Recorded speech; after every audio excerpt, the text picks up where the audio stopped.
I want to show you how to create this quick zoom and how to smooth out the effect.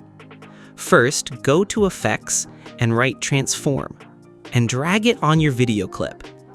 Now, move your timeline to the point where you want the effect to begin. Under Transform in Effects Controls, click the stopwatch icon for position and scale.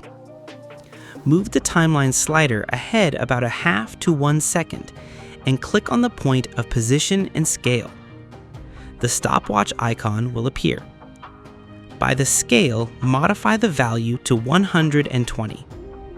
Now select the first set of keyframes and then right-click, go to Temporal Interpolation and select Ease Out. Select the second set of keyframes and do the same, but this time select Ease In. Doing this will smooth out. Uncheck the Use Composition Shutter Angle and change the shutter angle to 300. This will help to create a cinematic motion blur. Everything is ready. Let's see the result.